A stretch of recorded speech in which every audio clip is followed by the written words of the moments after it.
Bonjour tout le monde. Je suis très contente de vous présenter dans le fond la plus belle profession au monde, qui est d'être infirmière pivot, et j'ai la chance d'exercer ce rôle-là depuis maintenant presque 3 ans. C'est pas vraiment ma présentation. J'imagine le texte doit l'être, mais c'était pas ça à quoi ça ressemblait. Donc on y va comme ça. On avance. Ah, c'est ça. Ça, c'est ma présentation. Il semblait aussi qu'il manquait quelque chose. Oui, exactement. Donc, en fait, pourquoi je tenais à cette image-là, c'est que je prends encore le temps de toucher mes patients, de leur prendre la main, de mettre ma main sur leur épaule et aussi les membres de la famille. Donc, c'est pour ça que c'était important pour moi que vous voyez la page de présentation. Donc, en fait, les objectifs de cette présentation-ci, c'est de vous expliquer à quoi ressemblent les soins en oncologie. Ici, on a une salle remplie de personnes qui ont à cœur de prendre soin, de donner des bons soins en oncologie. Mais je voulais juste mettre tout le monde sur le même pied, la même compréhension que moi. Aussi, je voulais vous expliquer ce que c'était les soins de santé fondés sur la valeur qu'on appelle le VBHC. Je travaille au Jewish, donc j'utilise des petits anglicismes. Donc, vous allez m'entendre dire VBHC tout au long de la présentation. Et je voulais aussi vous donner un exemple concret de ce qu'on fait présentement au Jewish. Donc, l'objectif numéro 1, l'oncologie. Donc, on a souvent entendu dire que c'était une maladie très intense, remplie d'émotions. C'est une maladie qui est complexe, qui implique la personne qui reçoit le diagnostic, mais aussi tous les membres de sa communauté, de sa famille. Puis, on peut vraiment dire que c'est une maladie qui est chronique parce qu'elle perdure maintenant dans le temps, mais qu'est-ce qui est particulier de cette maladie-là, c'est qu'elle est remplie de moments aigus, donc plein d'investigations, des tests, des examens qui sont très riches en émotions pour la personne qui vit la maladie, mais pour les gens aussi qui l'entourent. Et il y a vraiment une nécessité d'offrir des soins qui sont coordonnés dans le temps, concertés, offerts en continuité. On vise aussi beaucoup de soutien, de l'accompagnement lorsque nécessaire, puis on veut offrir de l'information qui est ciblée dans le temps, adaptée et livrée avec compassion. Donc ça fait beaucoup, mais en gros, c'est ce que j'essaie de m'efforcer à faire au quotidien. L'infirmière pivot, donc elle a en gros 4 mandats. Soit d'évaluer les besoins identifiés, donc de faire l'identification de ces besoins-là auprès de la personne touchée du cancer et les gens qui l'entourent, d'enseigner et informer sur ce qu'est la maladie, mais aussi les traitements puis les effets secondaires de ces traitements-là, de soutenir la personne touchée par la maladie et les membres de sa famille, puis de coordonner aussi les soins et services. J'ai entendu Dr. Latreille dire les filets de sécurité. Je me considère comme un filet de sécurité dans la trajectoire de soins, parce que sans infirmière pivot, parfois, j'aurais l'impression que oui, certains patients pourraient tomber entre 2 chaises. Donc, l'infirmière pivot, en fait, moi, je suis la gentille dame au centre qui pivote d'un bord puis de l'autre. Donc, je fais partie de l'équipe interdisciplinaire composée de plusieurs professionnels de la santé avec des compétences, expériences, connaissances complémentaires. Et je pivote aussi l'autre côté vers l'usagère de soins. Donc, moi, mon rôle, dans le fond, c'est de faire partie des 2 équipes pour qu'on soit finalement qu'une seule équipe. Et c'est de bien communiquer l'information au sein de cette même équipe-là. La trajectoire de soins, elle est beaucoup plus complexe que ce que j'ai tenté de vous représenter aujourd'hui. Dans le fond, ça commence avec un diagnostic de cancer. C'est là où est-ce qu'on me sollicite.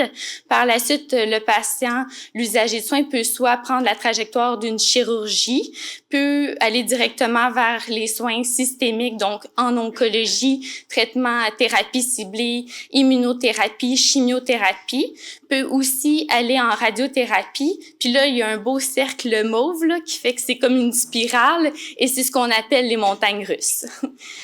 Par la suite, je suis aussi présente, je chapeaute tout le volet des soins palliatifs ou sinon de la survivance. Donc, j'ai fait le pont aussi avec les professionnels de la santé dans le centre hospitalier, mais aussi en communauté.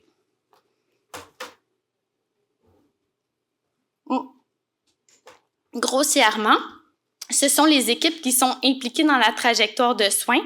J'ai vraiment misé ici sur les équipes qui sont au sein d'un centre hospitalier, mais on peut vraiment s'imaginer que qu'il y a d'autres équipes dans la communauté. Surtout le CLSC qui fait des visites à domicile ou sinon des ressources communautaires qu'on peut retrouver comme sur le site de l'Entraidant ou de l'Appui que j'utilise dans le quotidien. Maintenant, les soins de santé fondés sur la valeur, le VBHC, qu'est-ce que c'est exactement? Donc, la définition, c'est vraiment de donner des soins et des services qui sont centrés sur l'usager. Donc, de vraiment capter, dans le but d'améliorer les résultats de santé pour l'usager. Donc, de s'assurer que lui, là, l'usager va aller mieux. Puis aussi d'optimiser la valeur. Donc, qu'est-ce qu'il veut vraiment, l'usager? Selon sa perspective. Donc, c'est de capter qu'est-ce que lui s'attend de nous pour que nous, par la suite, on puisse réorganiser puis vraiment délivrer les soins et services pour combler ses besoins. Maintenant, les composantes du VBHC, on parle de vraiment 4 concepts clés, soit les résultats de santé rapportés par le patient.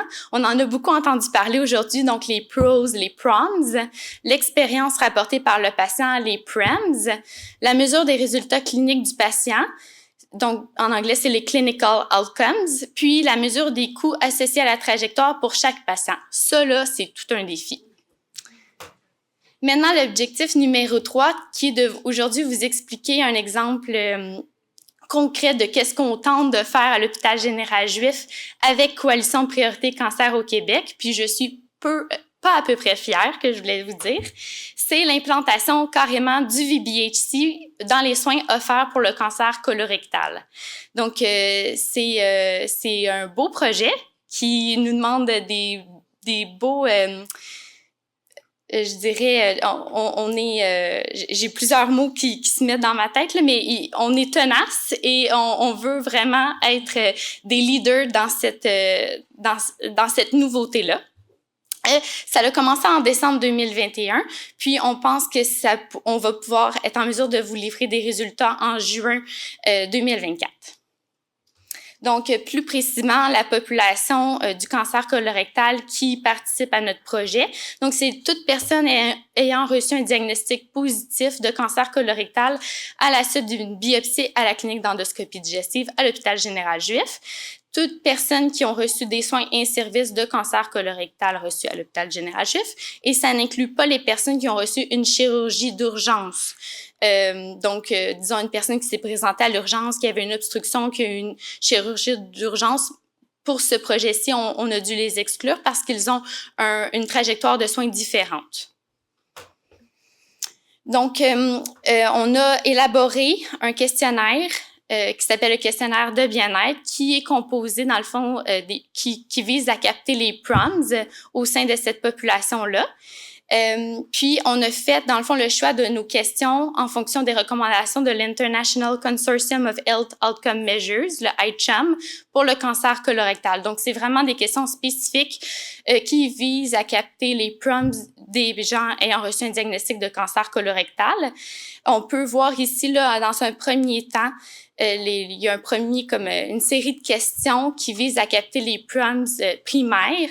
Puis si la personne a un score, un pointage plus élevé que 4 ou plus élevé, bien elle reçoit des questions additionnelles pour vraiment mieux comprendre les PROMs qu'elle vit en ce moment.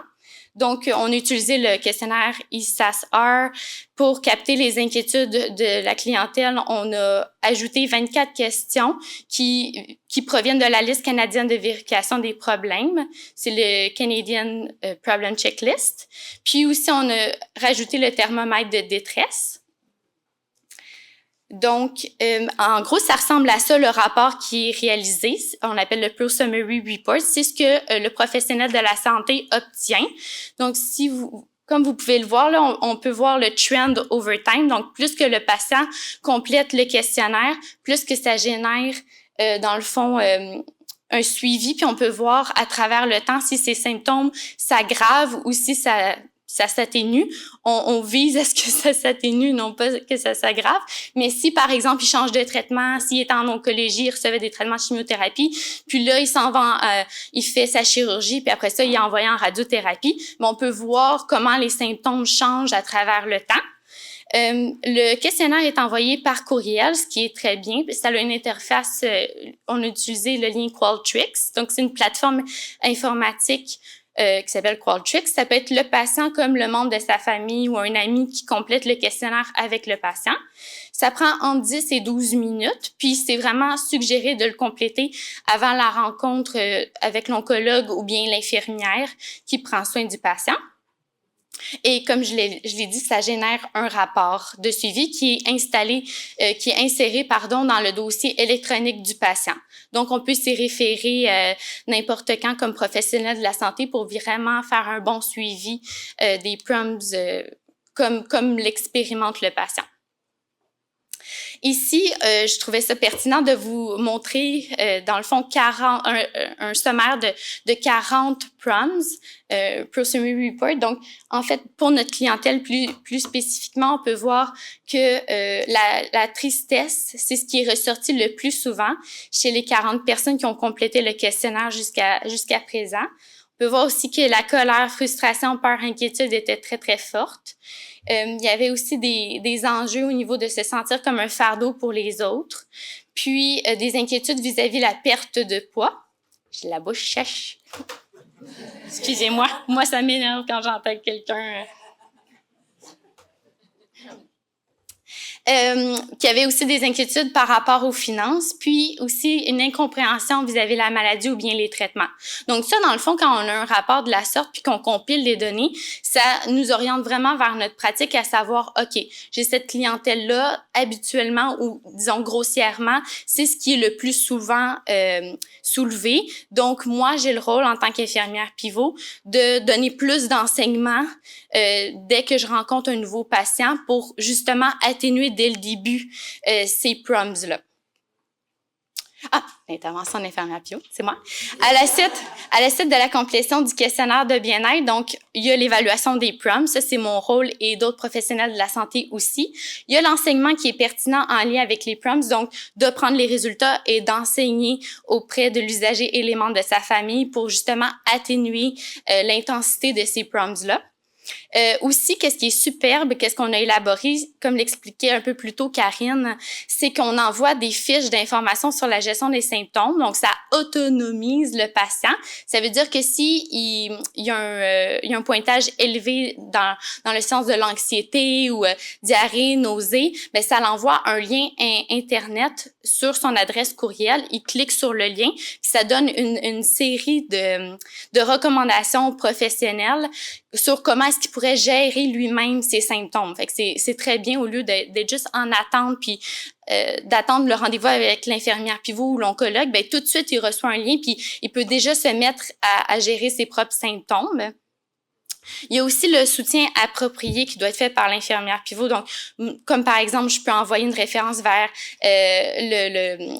l'espoir, c'est la vie. Ça, c'est vraiment un organisme communautaire qu'on utilise beaucoup au Jewish. Comme je vous ai mentionné un peu plus tôt aussi, des fois, je fais des appels à Info Cancer pour le soutien avec les personnes proches aidantes. Puis, j'utilise le site Internet L'Appui ou l'Entraidant. Fait que ça m'aide beaucoup à orienter selon le code postal de la personne touchée par le cancer où est-ce que je pourrais l'envoyer dans la communauté. Je peux faire aussi des références auprès du CLSC. Puis, bien évidemment, je coordonne des soins, je communique l'information reçue par le Pro-Summary Report auprès de mes autres collègues, mes autres professionnels de la santé qui composent notre équipe. Et tout ça vise à ajouter de la valeur aux soins prodigués à la personne touchée par le cancer. L'avantage de l'utilisation des PROMs, donc la littérature souligne vraiment qu'il y a, plus qu'on utilise les PROMs, plus qu'on améliore les résultats cliniques. Plus il y a une plus grande satisfaction auprès de l'usager aussi, une meilleure qualité de vie, un plus haut taux de survie global. Il y a une diminution des recours aux soins d'urgence pour les symptômes aigus, puis il y a de l'amélioration de la communication au sein de l'usager et de l'intervenant. Donc, une plus belle collaboration auprès de l'usager et du professionnel de la santé. Les prochaines étapes, donc, c'est de vraiment mettre en place les 4 concepts que je vous ai parlé un peu plus tôt concernant le VBHC. Puis, c'est aussi de créer un plan d'action pour vraiment assurer la pérennité du projet dans le temps, parce que c'est un projet qui a une fin, malheureusement, je vous disais juin 2024, mais on souhaite vraiment que ça reste au sein du Jewish, puis qu'on puisse faire des petits au sein des autres c'est tomorrow. Donc, hey, je vous donne du temps, 2 minutes et demie, je suis bonne?